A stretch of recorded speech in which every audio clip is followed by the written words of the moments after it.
And we're live. And we're live. Moneyline Monaco podcast. Alex Monaco joining you. Little simulcast live here on TikTok. Follow me there. Moneyline Monaco across all social media. Don't forget to subscribe, rate, review. Goes a long way. 5-0 on the podcast over the weekend. Smacked in the Buffalo Bills face on Monday night. We're going to have to take a break at this point from doubting Josh Allen.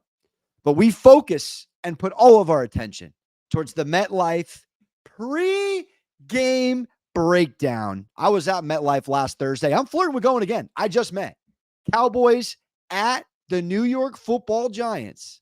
And we have an interesting line here. Now I'm recording this on a Wednesday. We saw Monday Cowboys were around -4.5. I'm like, there's just no way that's going to stick. There's just no way the Cowboys are only laying 4.5 at New York Thursday night. Well, moved about a point, chilling at around 5.5. I expected to maybe move to 6 by Thursday night pregame, hour or two before. It's hard for me not to figure that out. Now, obviously, money came in early the other way. This, though, look ahead line. You'll hear professionals talk about this sometime. It was -7. So before the Cowboys got eviscerated, and if you listen to the podcast, I was all over the Ravens. And if you listen to the podcast, I was all over the Giants, +6.5 against the Browns, and the Scuba Steve under. So we capped both games correctly. We are coming into this like I do not have contacts, and I can see at the optometrist 2020. I look at 5.5. I see over under 45.5, laying 250 on the money line for the Cowboys, +205 for the Giants. And let's just talk narrative here before we go into trends. Right now, and there's no team more than this Dallas Cowboys team. National media, even local radio, this team works its way to. Everybody has an opinion about the Dallas Cowboys. Everyone wants to weigh in on this team. And if we don't think guys like Micah Parsons, who has a podcast, and guys like Dak, who are airing it out, walking to the locker room, don't hear these things, and they don't work their way into the locker room, you'd be sorely mistaken. Now, we're a long way away from Danny Quinn's backwards hat and Kellen Moore running this offense. We have Mike Zimmer, who might look completely washed through 3 weeks. He certainly doesn't look the part, certainly ain't acting the part. This is a defensive specialist. He is supposed to be sensational in this spot. You get smoked by the New Orleans Saints. Absolutely smacked around the boxing gym. Boat raced. Game was over by Jerry's World intermission. Go hit the theme park. At least you get a little bit of an amusement ride at Jerry's World post-L. Then they host again, and the statistics were the Cowboys hadn't dropped 2 games at home as favorites back-to-back weeks since 2017. So what are we doing all Monday morning quarterback? What are we doing Tuesday? What are we doing today? We are eviscerating. We are jumping all over the Dallas Cowboys. And I'm not sitting here defending them. I'm sitting here making money fading them. But if there's one team, and this is going to sound a little bit repetitive, but in all seriousness, Dak Prescott pencils this game in on the schedule.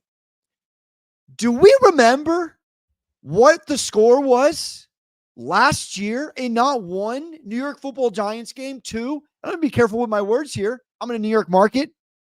I do have positive things to say about the New York Football Giants. I'm not even going to come in bashing them in this game, quite frankly.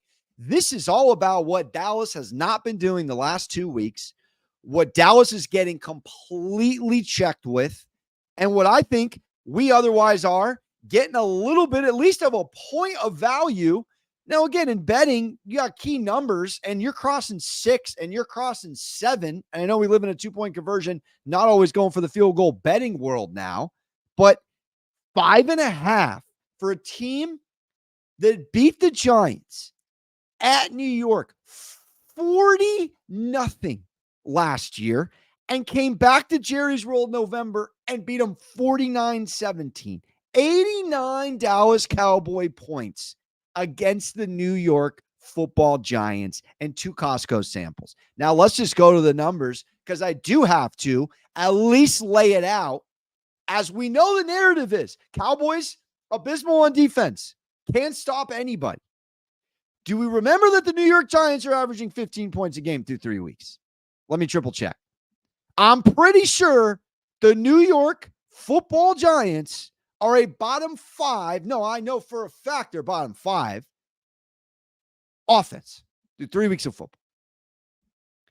And we know a couple of elements. Dak's won 10 straight games against the New York Giants. 10 straight games. Here's the even bigger element. Only 2 of those wins by less than a touchdown. So if we're worried about 5.5, I mean, Dak circles this, pencils it in, invites relatives, friends, come to the Big Apple, watch me cook in Jersey. We'll go get a nice steak in Manhattan after the dub, late night on me. But this Dallas Cowboys team, who has been unforgiving defensively, they've allowed 464 rush yards the last 2 games. Incomprehensible. Still have the numbers here. And I have to read them. This is a Cowboys team that in their existence, going against, let's just go Danny Dimes. All right? Who is so bad in primetime spots.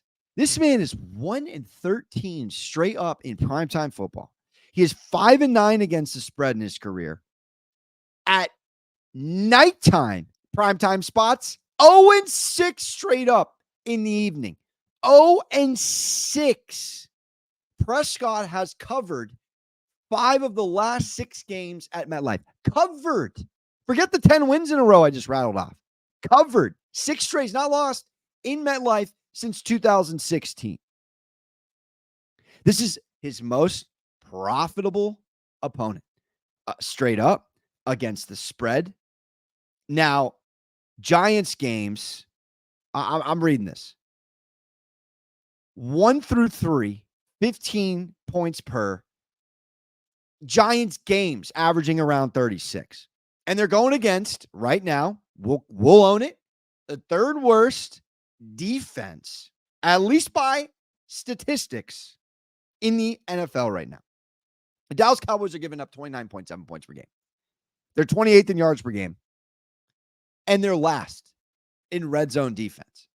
Now, looking at a weeks 1 through 3, which you look at the Circa Survivor pool, I mean, decimated. Record numbers for chalk favorites that have been cooked. I mean, from Bengals week 1, Raiders last week, Giants over the Browns. So many unbelievable spots here from a betting perspective. Bucks, Broncos, traps all over the place. And dogs of 6 points or more are 12-1 against the spread through 3 weeks. That's horrifying. But we are in this head-to-head, I think, sorely overlooking the fact that Prescott, look, it's a barnyard musical over there in a lot of ways. It is Jerry's show, and you got McCarthy, and I sit here and I ask questions. I take a step back. Is Dak getting paid on game day against the Browns? CD getting paid at the 11th hour? Are these things factoring in to the locker room? I always wonder that. I try to ask NFL guys when I get them. When somebody gets paid and somebody doesn't, or somebody's deal's up and somebody's deal is also up, and one person gets paid and one person doesn't, does that affect chemistry? Does that affect the locker room? Because you saw a record-breaking deal, Dak highest paid in the sport, and then he goes out and he whoops the Browns, smokes them. And we're sitting here with Prescott leading the league with 851 passing yards. All right, with 4 passing tutties, and I'm sitting here going, so Dak has no running game because Zeke festively plump Elliott is about to be 30, growing wider, hasn't hit 100 yards, hasn't sniffed 100 yards on the ground this year, and he's got the third worst defense behind Zimmer doing nothing. And we're blaming Dak, or we're coming down on Dak. Look, this Giants defense is bend, but don't break. But make no mistake, they're giving up over 5 yards per rush. Over 5 yards per rush. Secondarily, on the offensive side, this Giants team, after Neighbors, has nobody really that intimidating. Wan'Dale Robinson's a player. I'll give him that. If there's a get right game, if there's a correct spot in Dallas getting back on track, it's very simple on Thursday Night Football. You go out of your way to establish the run. I don't care if this is with Rico. I don't care if this is with Deuce Vaughn. Now, I went back and looked. Zeke's got over 1,000 yards in his career versus the Giants. He's got 11 touchdowns in 13 games. I went back, and again, he hasn't been on the team when did a stint in the Patriots. I look back his last couple games against the Giants, 5.1 yards per carry, 5.8, 4.9. Just yards per carry. Touchdown in 6 of the last 7 against the New York Giants. So Dak's getting pressured bottom 5 in the pocket right now. Still have a very above average offensive line. Let's not sleep on the Dallas Cowboys offensive line. So the Giants seemed to disrupt Watson last week, and I watched almost the whole game because I had money on it. I obviously got to cover the New York teams. I'm watching this. There's a quick 7 points to Cooper, and then it was otherwise excellent, stout defensive game plan and scheme against this Browns team. But the Browns are hot garbage.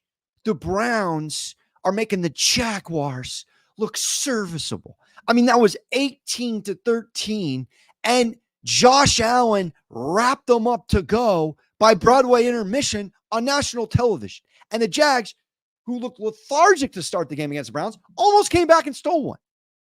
So we're doing a couple of things here. We're going week 1. All right. Cowboys dang near doubled the Browns score. And now we're sitting here on a New York Giants Thursday on a 21-15 win and feeling like they're the side. No, they're not the side. I like Singletary. I like the effort. You guys sit here and really applaud the effort. And Giants are working on getting to the quarterback. And Zimmer's defense has allowed over 70 points in 2 games and 30th in EPA allowed per play. But if we are watching this zigzag week-to-week league, who is coming out with more of a sense of urgency and pissed off for a win? It's Dallas today. It's Dallas in the morning. It's Dallas in the evening. And I just think we're getting a good number here. CeeDee Lamb, I'm looking at target shares. I'm looking at breakdowns from Cowboys versus Ravens all across the board. CeeDee last year is around 29% target share. All right. I'm doing my research over here. It's down to 18%. 18.4% to be exact. 50 players got a higher target share than CeeDee Lamb. No, I went back and looked, and CeeDee Lamb's numbers, just like Dak Prescott's numbers, are pretty excellent against the New York Football Giants. Had 151 and 77 last year and a tutty. And he had 19.3 yards per catch in one of those games and 13.7 in another. I look at this game, and you have to imagine, and I have been around Giants fans my whole life. I grew up in a Giants household. Giants fans often You have optimistic, you have realistic, you have pessimistic. I think Giants are right there in the middle. They're realistic fans that love their team, but are very hard on their team. I remember vividly, I might even know where I was when Eli Manning talked about sometimes it being a breath of fresh air to go play on the road than have to deal with a New York Snickers hangry crowd when you are not producing. And what do we see in week 1 through week 3? It's worth talking out. Daniel Jones was getting clapped outside of the stadium while people on a school night are chirping him at midnight Eastern. He goes to Washington, where he plays Washington historically very well. And then he goes to Cleveland and has a better performance and a better performance. Daniel Jones gets a terrible rap. He's had no O-line. He hasn't had any health at any skill positions most of his career. And when the guy looks competent, he doesn't even get his flowers. But when he goes against this Dallas D over the years, he does not fare well. And if there's a time to buy low, sell high, if there even such a thing is as selling high on the New York Giants right now, it would be right now. Right now. So, game plan, establish the run to the best of your ability. Give Zeke, give Rico, just get some reps in for the love of goodness. And I'm looking at Dallas's numbers here. It is, Dowdle's got 88 yards to Zeke's 62. They're both under 4 yards per carry. You're looking at the line. They're bottom 5 in pressures. They're not even attempting to run the football. I don't even think they're attempting. They've been down 2 out of 3 games, establishing the run, playing from behind. Look, Dak's one of those guys that can keep up with whomever offensively. He can go out and win you a game. He can come from behind. And we're getting a spot here where you could not be dragging the Dallas defense more. And if there is one thing I know, betting week to week, it's a very week to week league. It's at teams that get dogged, dragged, and called out, typically at least button up the effort. Now, you are laying points with a road team on a short week. That's fair. That's very fair. But I'm not scared of laying this number versus a team that I just do not feel has enough personnel to compete. If you're going position by position, player by player, not many times in this matchup are you leaning New York Malik Neighbors over anybody on the Dallas Cowboys. That might be the only position, I'm not even kidding, on the entire board, and that's no disrespect to the Giants pass rush here, that I feel comfortable, not to start the season, just general, overall, flat out, do I feel comfortable that the Giants have the personnel to keep up with this team? You have to say this. Jane Daniels first started home, 7 field goal outing, maybe a little nervous, maybe a new coordinator, new pieces, a lot of turnover in Washington, not giving the Giants credit, just calling it what it is. And then you have a literal separate church and state. Do the Browns support their team? Do they not? They hate themselves. They hate themselves. And that number 1 pass D from last year, second to the Jets, is non-existent. So the Browns, which is what they typically do well, pass D, run the ball to pass the ball, and win the battle in the trenches on both sides. They're not doing anything of that right now. None of it. And Prescott won that game week 1. He didn't even throw for 200 yards. I just can't sit here and take the Giants. I lose money. And a couple of props I love, so I don't go on and on here. I think CeeDee Lamb's going to feast. I think it's a CeeDee Lamb party. Period. 79.5 receiving yards, over. Minus 125 on the anytime touchdown, over. Cash it, over. Bank it. And receptions, I just read you his last line against him. The guy lives for these spots. 14 targets, 11 receptions. Another guy I do like sneakily, Tolbert, starting to get a little bit of FaceTime here in this Dallas offense. Not really exactly sure where Dak's going with who he genuinely believes is a second receiver. You would assume it'd be Brandon Cooks. You go to the numbers, like, all right, he likes Turpin a little. He likes Tolbert a little. Ferguson, of course. I think Tolbert, who's off 42 yards and a tutty and averaging 14 a catch, worth a sprinkle over 27.5. This game could open up early and open up often. And if there's one Giants prop I like, and I cashed it on the better half hour, check it out, MSG Networks, over, and it only moved 3 yards from last week. And Neighbors went from going against Cleveland, otherwise better pass D, to the Cowboys. He was at 67.5 last week. Receiving yards, he's at 70 and a half receiving yards. He leads all rookies in catching and yards. There's nobody else. If you get a non-lethargic Cowboys D, which I expect tomorrow night, they're going to do their best to stop Singletary.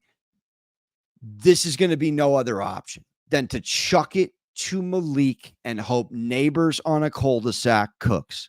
So I like Cowboys first half big. I like the Cowboys in the first half in a lot of ways. First quarter is a dicey one because you got to come out, you got to figure out who wins a coin toss, but it's minus 3.5 and minus 105 on FanDuel. I see right now to win the first half. And then if you just want to go first half winner 3-way, which you could do, you could lay the juice minus 165. It's a lot of juice, but you saw it kind of when one team wanted to come out with a sense of urgency last Thursday and one team didn't. And we saw that trend abysmal. Team off an overtime game at home, on the road, short week, 3-23 ATS. It's a great get right spot for the Jets. This team, though, Dallas, has to win, has Pittsburgh at Pittsburgh next week. No time to play with your food. No time to mess around. I like Cowboys minus 5.5. I like Cowboys first half minus 3.5. I'm going CD over 8. Just go 80 plus. I like CD 8+ receptions at plus money. I like CD, a little bit of juice to score a touchdown. I just CD across the board. You compare CD and Neighbors all day long tomorrow and sit back and not pick a side. That's how confident I believe these two wide receivers are going to be. And if there is a sneaky prop in the weeds, it'd probably be Jalen Tolbert over 27.5. And look, if Dak Prescott, who has unbelievable numbers, wants to spread the rock around and there's a value on the touchdown prop, I like Ferguson at plus 230. I'm going back to Tolbert at plus 420. Yes, Tolbert at plus 420. Turpin could be a little bit of a long shot, plus 650. I think Tolbert could be one of those guys. He had a touchdown last week. They utilize him. It looks like he's involved in a little bit of motion on this offense. So we're on the public side. We are on America's team, which is disgusting, but we have to do what we have to do. And we are on a Dallas Cowboys team that has no tomorrow. If the Dallas Cowboys lose this game, I'm afraid for their season. And it's a first place schedule. So we're going Dallas, laying the points. Appreciate you. Moneyline Monaco. Don't forget to subscribe, rate, review. Goes a long way. We are wrapping it up. YouTube, Moneyline Monaco, iTunes, Spotify, Sports Gambling with Moneyline Monaco. Don't forget to hug your mothers. Ta-ta real smooth.